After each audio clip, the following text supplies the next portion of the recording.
when you go to restaurants, I have to turn my the phone flash, flashlight.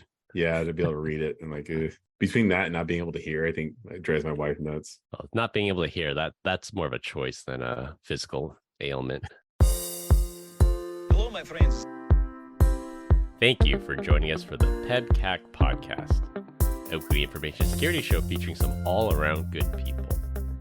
It is week 29 of 2023, and we are once again recording 2 episodes in 1 week.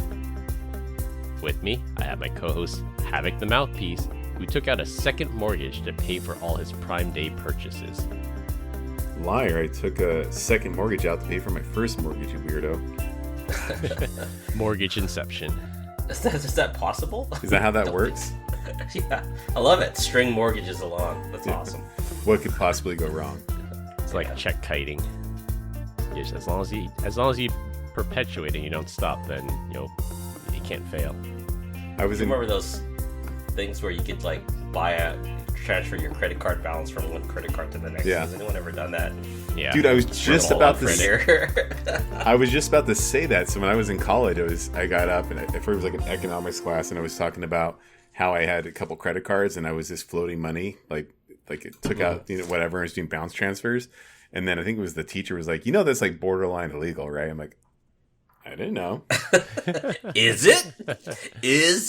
The trick was finding like the zero interest along with like no transfer fees is the way that it made sense. Eventually it caught up with me and it sucked, but whatever. You still had to pay it off. Always got to pay the piper or declare bankruptcy. Or do both. And we have Glenn Medina, responsible for the most show recording reschedules this year. I apologize, guys. 1,000 pardons, but we still get it done. Come on, 1,000 you can't. pardons. How old are you? Blame me for that. You don't remember that? That's from some Sinbad show. Is it Sinbad? Somebody there you says, go. That's why you're old. There you go. Sinbad. Dating yourself I am there, Glenn. Sorry, man. Age shaming Glenn. I know. See, Diapers and the pens can only be so far away, buddy. I can't believe I'm the oldest guy in the group still. Unbelievable. That with your landline and your fax machine, too. Hey, I still have it. Don't be upset. But you're not the ugliest person in the group, so you have that going for you. Quit talking about Chris that way. I was making fun of myself. Come on now. I wouldn't do that to Chris. He's my boy. You're my boy, Blue. Yeah. You may not be the prettiest, but you sure are the scariest. The guy that can cut in front of a line and no one will skip a beat. Tell him. There's a self-checkout. Hey, dude, there's a line here, bro. Yeah, no one said anything. That's for sure. No, I guess this week, combined, we have decades of information security experience here, not just to educate, but to entertain. We've got 4 awesome stories for this week, so sit back, relax, and enjoy the show.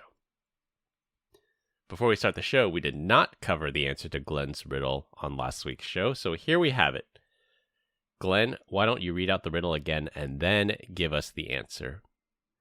So here's the riddle. A person is born in 1975, lives 22 years, and dies in 1975. What's the answer? It's not the same person. Same person. I'll put it a different way, and I think once you hear it this way, it may make more sense. Cowboy rides in on Friday, stays 2 days, and leaves on Friday. Same concept. It's a Friday of a different week. Nope. Still can't get this? No? I have no idea, man. I'm gonna give you one more chance here, Brian. Okay. That's it. You're gonna cheat. Okay. The horse's name is Friday.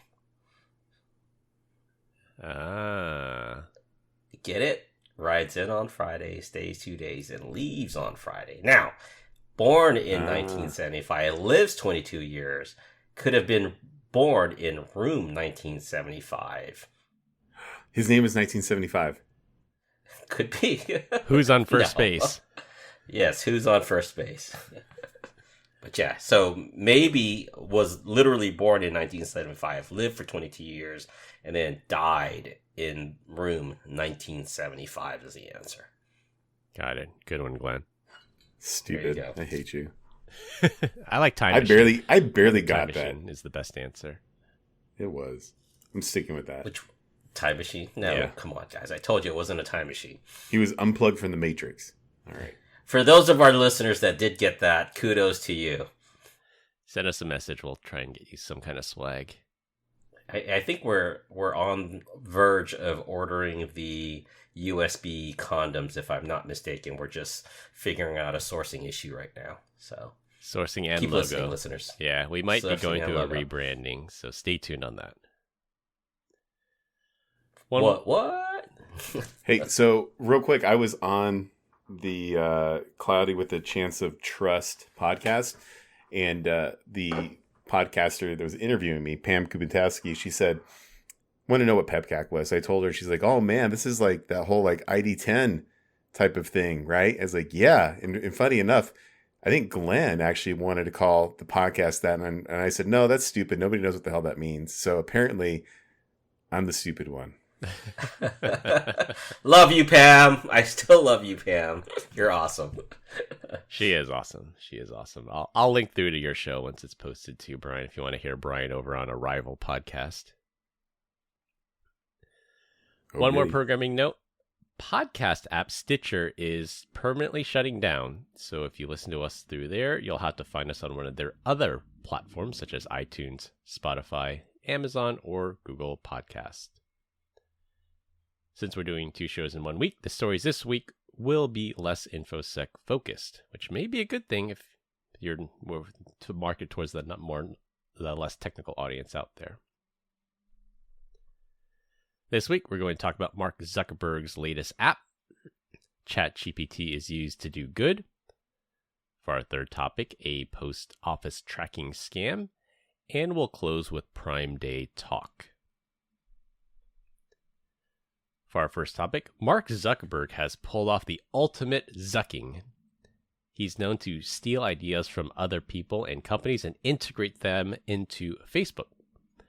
To combat the app TikTok, Instagram released their Reels feature. To counter Nextdoor, the neighborhood social media app, Facebook released Facebook Neighborhoods. Now that never took off, but he at least tried to steal their idea.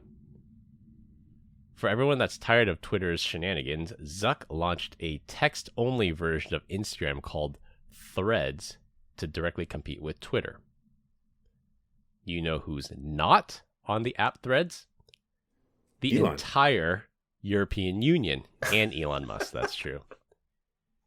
Instagram's data collection and privacy policies are so atrocious that it cannot pass the GDPR sniff test. Instagram Threads collects a wide range of data from users according to its app privacy blurb on the Apple App Store, including health information, purchase histories, financial data, location, contact list, search and browsing history, usage data, and a somewhat ominous category of data listed simply as, quote, sensitive info. Now, as we say on this podcast, if the app is free, you are the product. It's not for me. It's true. If the app is free, it's not for me. Yeah, that rhymes. I like it. I like it. You know what's funny is when I look over let me start that over. Yeah, when I looked into that, the two that kind of stood out the most was the financial info. I'm like, how on earth do they even know anything?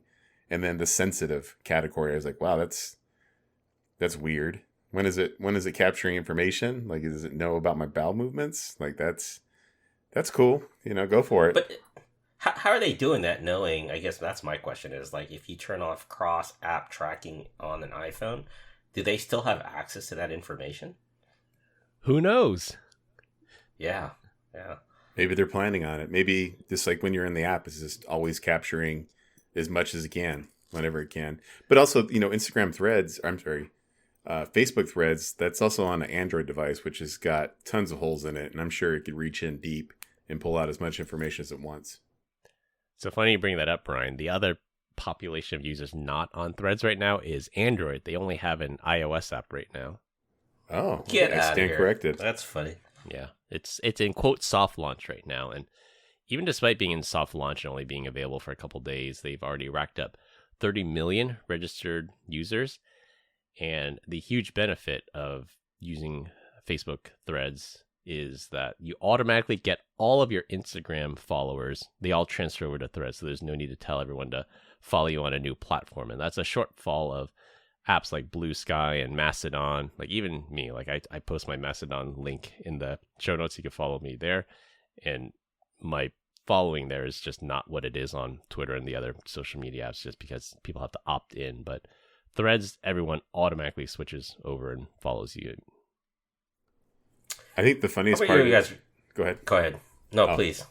I was gonna say, I didn't even know about Facebook threads until I went to the trending section of Twitter, where it was people posting about it, and every post is like, we checked it out for 5 minutes and left and came right back to Twitter. Like, I'm leaving Twitter, and then they're like, I'm back. That was terrible. Boomerang.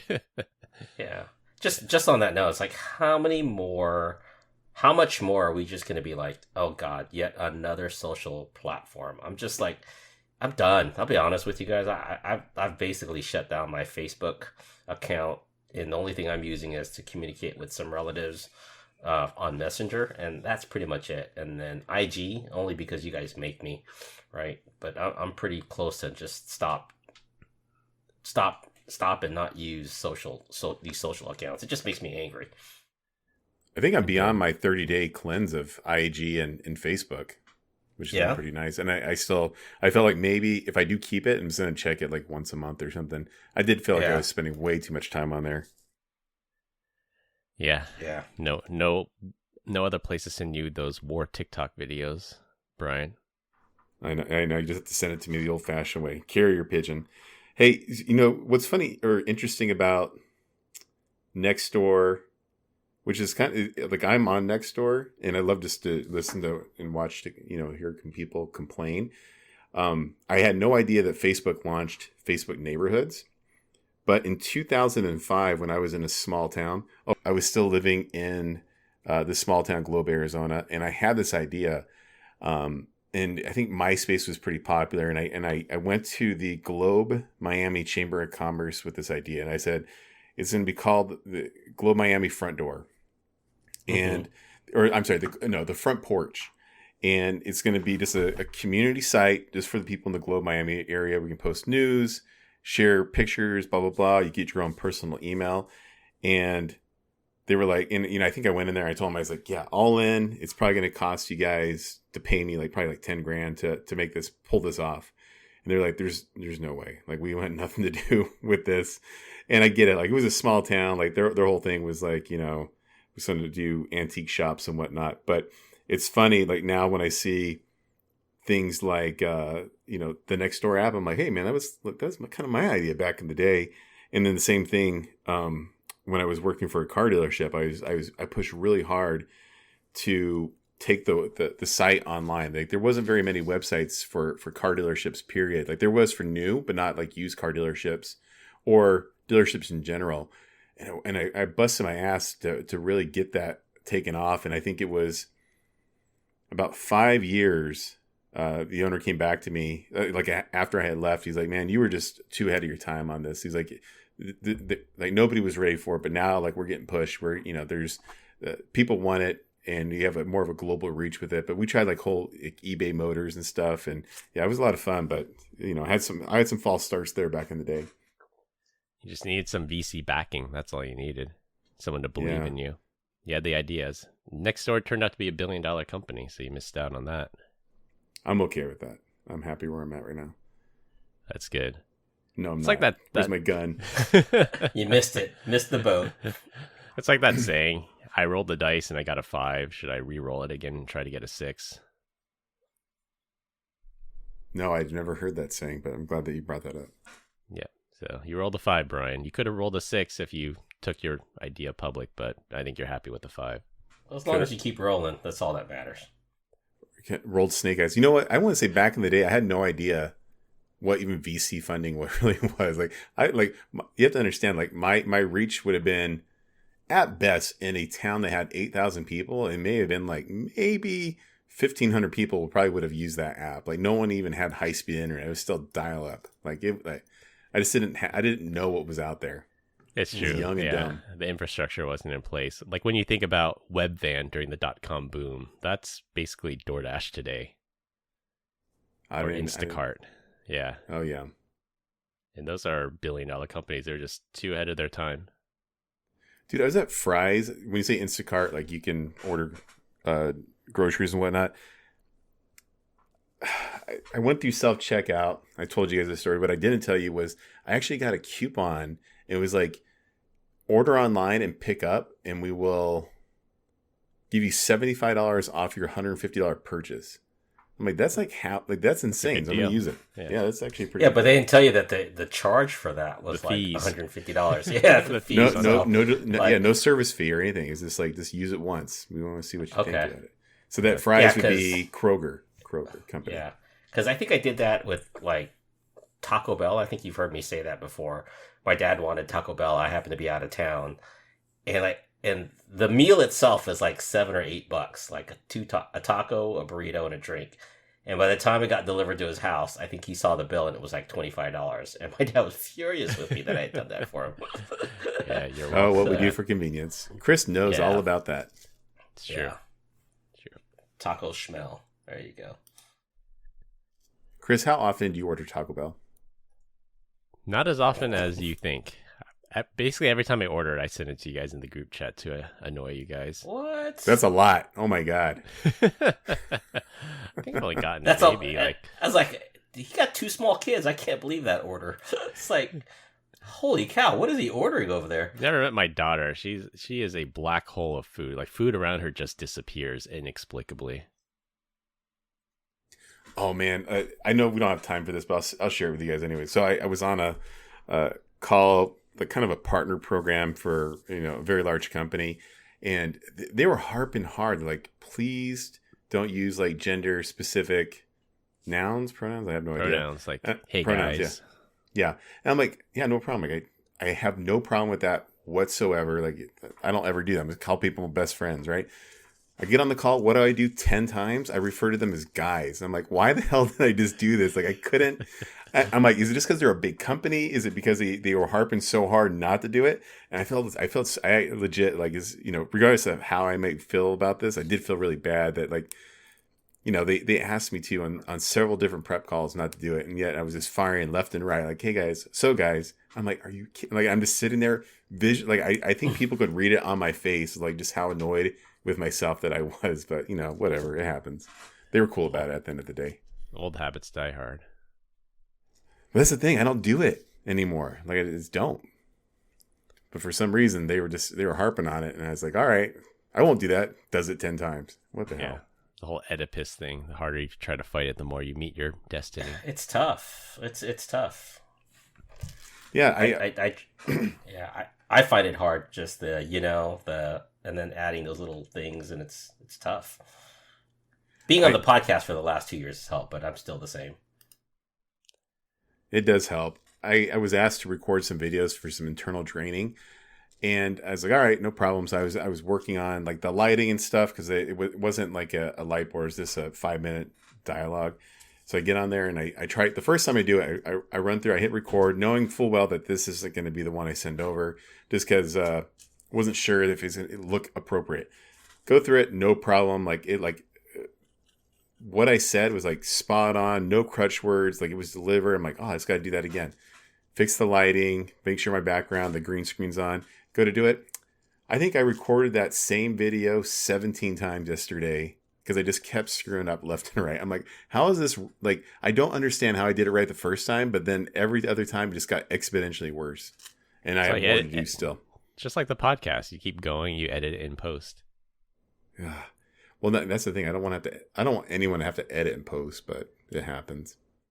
Well, then stop swearing so much on the podcast, then, Brian. You don't know how much time Chris spends editing our podcast. Just audio in post, not even video. How about you eat my with a spoon? For our second topic, an interesting article in the Wall Street Journal. Some people have found a clever use for ChatGPT, And one of the ethical arguments of AI is it going to take our jobs? Is it going to replace this industry or that industry? Is this ethical? Is it not? But I think there is one use of AI that 100% of people would agree is a good use of AI, and that is torturing telemarketers. So if you've ever gotten one of those annoying phone calls about your car's extended warranty or your student loan debt consolidation, some guy out there, I can't remember his name, it's in the article that I'll link through, he developed a chatbot using ChatGPT's API. And basically what happens is when he gets a telemarketer call, he sends it to this chatbot. And with the advent of AI and large language models, it can not only develop a script, it can adapt to whatever the telemarketer is calling about, and it can synthesize voices as well. So this AI chatbot is actually speaking live to this telemarketer. And one of the examples they give in the article is somebody from a credit card consolidation company calls up and says, I'm from so-and-so credit card company. How many credit cards do you have? How much debt do you have? Would you like to consolidate at this new low rate? And then on the other side, it's the AI chatbot doing this whole thing that says, oh, yeah, I have 5 credit cards. Let me go get my wallet. And then he'll put him on hold for 5 minutes. And then the bot will pretend to go get his wallet. And then it says, oh, yeah, I have a Visa. I have a credit union card. And just waste their time. Like the whole point of this is to waste their time and to torture. They're never going to get a sale out of it because they're talking to a chatbot. But it's just hilarious how people have adapted to this. And I say this is a good use of AI, and I think it's also on both sides too, because I think some of the telemarketers are also using AI and large language models to develop better scripts and to at least do the intro calls and get people hooked and on the line before it switches to a live person. So this is going to be an arms race of the telemarketers versus the people that are trying to fight back against. Could you imagine? These AI servers are just busy with high compute talking to each other the whole time. That would be hilarious. You battle that AI versus AI. And who gets rich? Who gets rich? Eh? Yeah. Yeah. Buy calls on NVIDIA. Yeah. I think it's brilliant. I love this. I don't get very many telemarketer calls though. You don't? No. Maybe it's because I just sell. Oh, you know what? What is the do not call registry?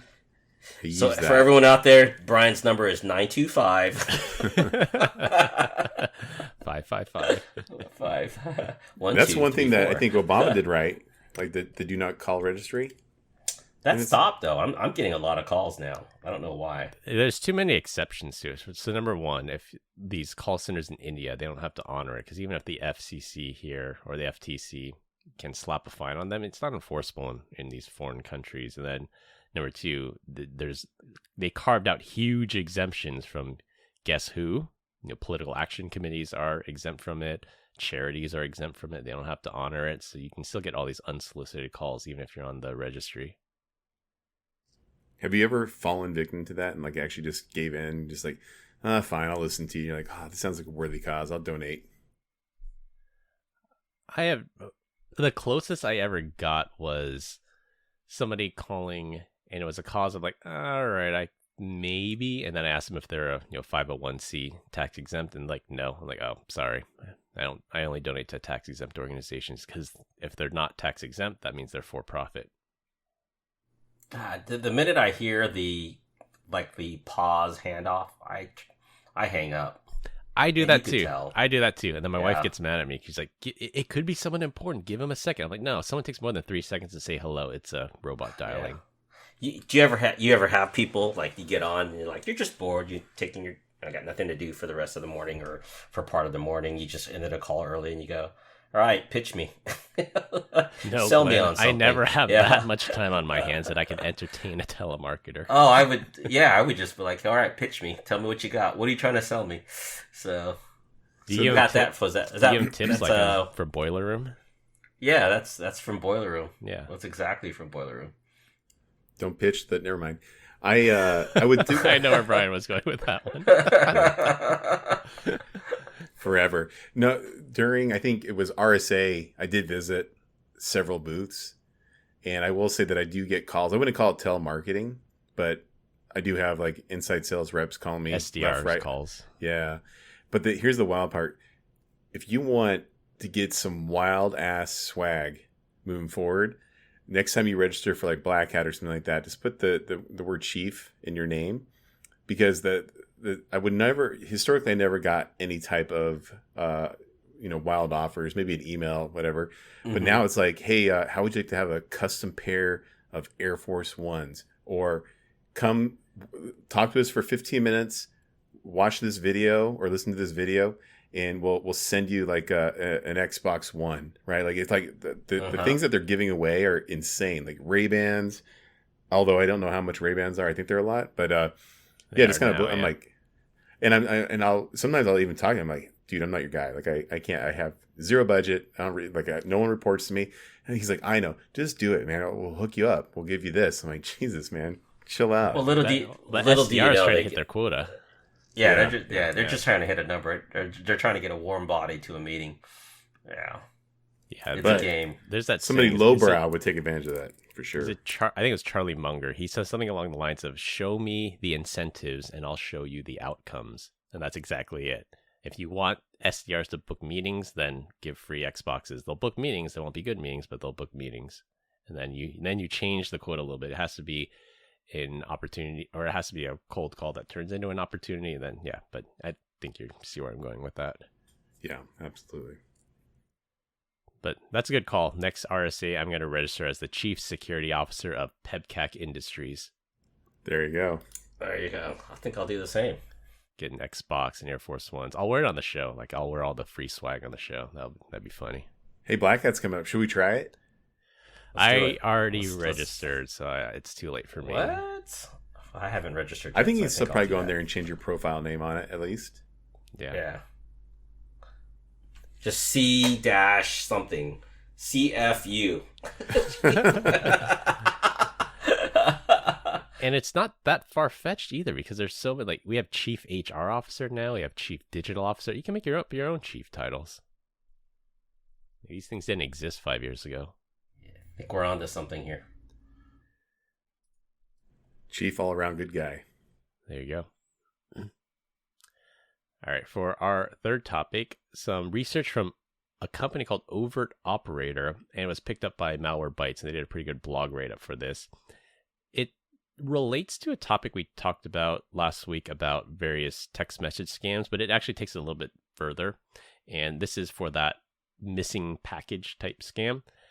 There's a threat actor out there that has hijacked search engine. Like they've taken out ads on search engines like Google and Bing and the like, and they use the word USPS tracking. So that here in the US, that's the United States Postal Service. So when you type in USPS tracking, because that's pretty popular, you get a tracking number. I don't know how to use this. I search for how to use the tracking, and then the first sponsored ad, it actually looks really legitimate. It says https://www.usps.com. And the way they get away with that is they show a static image of the correct URL. So that's the first thing to do is pretty clever. It looks really, really convincing. But when you actually click on it, it takes you to a phishing domain. But let's say that you fall for it or somebody falls for it. Nobody listening to the show would ever fall for that for sure. But if somebody knows someone that falls for this, it takes you to the USPS page. You type in any tracking number, and it says, oh, we can't deliver this package because you owe us a service fee. And the service fee is nominal, like 35 cents, 50 cents. And it's a pretty low bar to get people to click through. So it says, okay, fine, I'll pay the 50 cents to deliver it. So then I enter my credit card information. You may or may not get charged the 50 cents, but now the threat actor has your full credit card number and your name, address, and all those details. Now they take it even a step further. They can actually parse the credit card number and figure out which bank issued it. So if I have a Chase credit card, if I have a Bank of America credit card, it will actually take you to the next step and say, this is a Bank of America credit card. We're going to implement additional verification. Please log into your Bank of America account. So then they phish your banking credentials that way. And it's actually really convincing because when I buy things using my Visa card, sometimes it does take me to either my issuing bank or it takes me to verified by Visa. and it says, enter this additional information, or we're going to send you a 2FA code. So it's legitimate that a bank might have to verify a transaction, but I thought it was really clever, and the sites in question now have been taken down as phishing sites, but that doesn't mean it's gone forever. It's got to just pop up under a new domain. So freaking brilliant, but like, again, they're just banking on stupid people. I think I've done a great job of educating everyone in my family that we don't click on sponsored links ever. Like, we're not dumb. Heck, I think even if you try in my house, it gets blocked. Yeah, you have the ad block at the Pi-hole level, the DNS level. No, I'm doing it with Zscaler, but yeah, I'm blocking any like Google ad services, so it just doesn't, the link just doesn't render. That's a good call. And the other thing is install an ad blocker. Like uBlock Origin's a really good one. And I think at one point, I think even the US FBI was recommending, even on federal agency computers, everyone should install an ad blocker to stop things exactly like this from happening. I think that goes down to just good hygiene, right? Like, what should we do as a list of things, like top 5, 10 things that people should do just to protect themselves? Well, for mobile, we talked a little bit about it last week, I think, for your mobile phone. But if you can, I highly recommend installing an ad blocker. And it's a little pet peeve of mine when I'm on like an internal company call and somebody shares a screen and it's filled with ads. Like, it literally hurts my eyes to look at ads now because I've been using Brave and uBlock Origin for so long. And there's just like these flashing banners. You're the 10,000th visitor. Click here for your prize. Like, I physically cannot look at this ad. It makes you sick. Poor Chris. First world problem for sure. Have you, not that you guys would ever do this, but obviously you're paying money to be the top result, right? You know that there's services out there that will basically go click those links and drain their funds on purpose. Yes, I'm aware of that. Yeah, because every click costs money. It's pay per click. Yeah, so they'll just unload a bandwagon of bots that are out there to click on those things. So, but that was pretty clever. I've actually seen it in action where it was the top result and then it's just gone. But man, like there's some terms that we use internally that like you're like 7 or 8 links deep before you find something that's organic.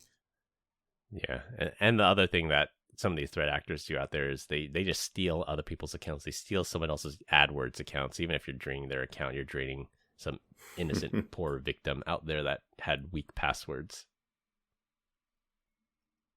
But always go to the website. If you want to use USPS tracking, don't search for the term. Just go straight to the website, USPS.com. It's not too hard to remember. And then be very, very careful of any sponsored results.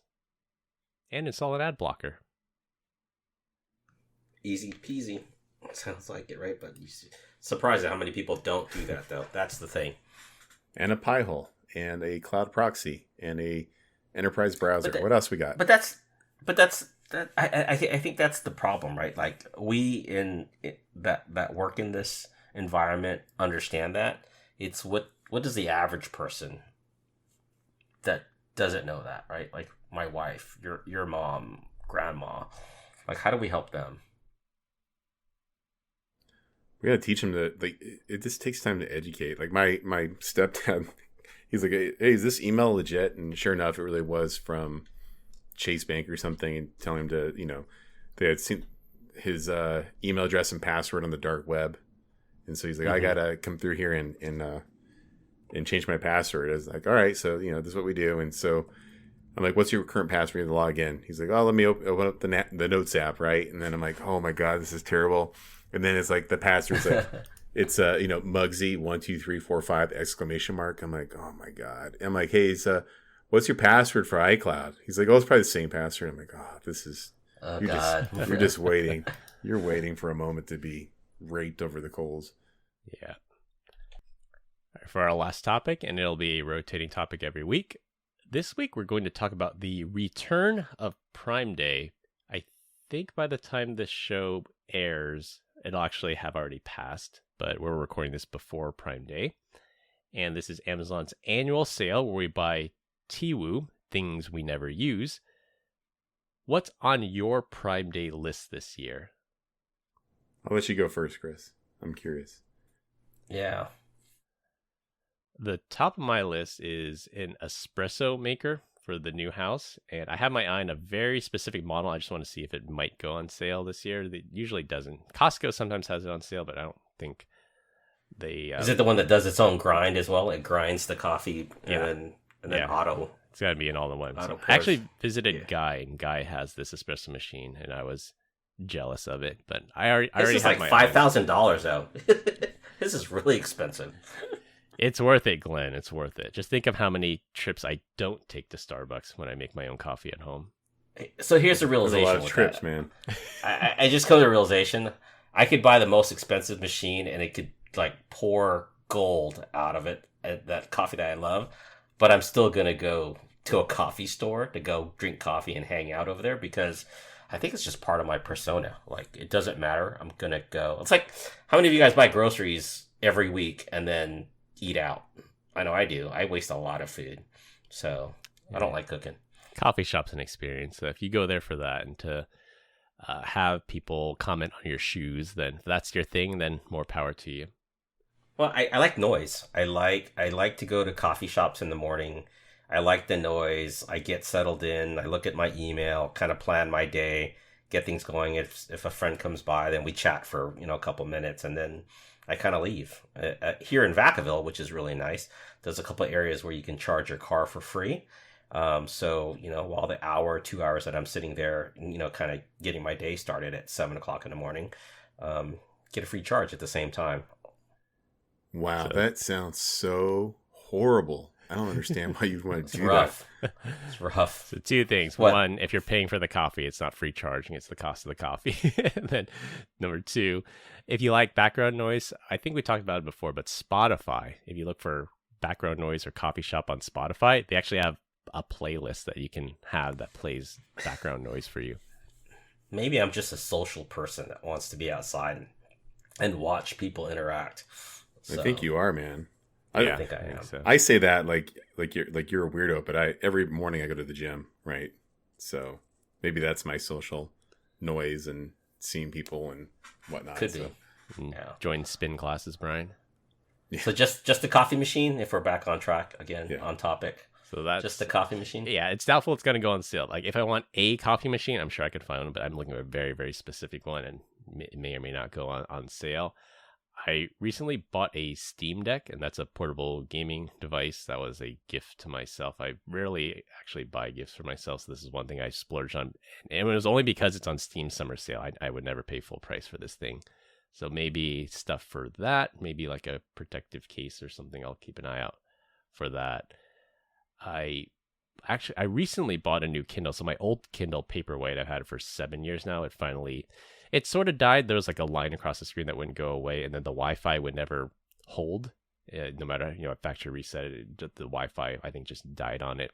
So I bought a new Kindle, and here's a tip. So I have these old Fire Stick devices that are probably also 7 years old. You could trade that in. You get 20% off the price of a new Kindle, and I think I got like $5 for it too.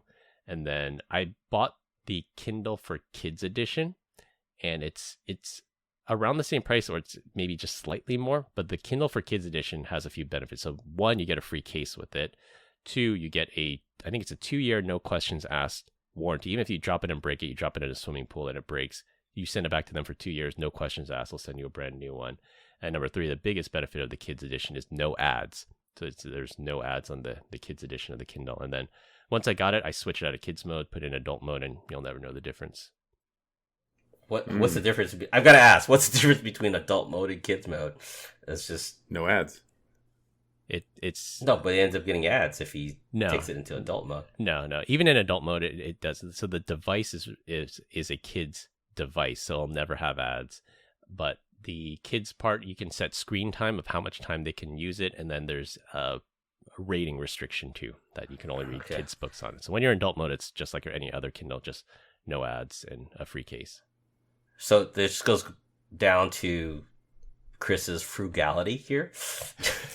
Yeah. Not only that, but I'm still shocked that he has a Kindle, because I know he also has an iPad.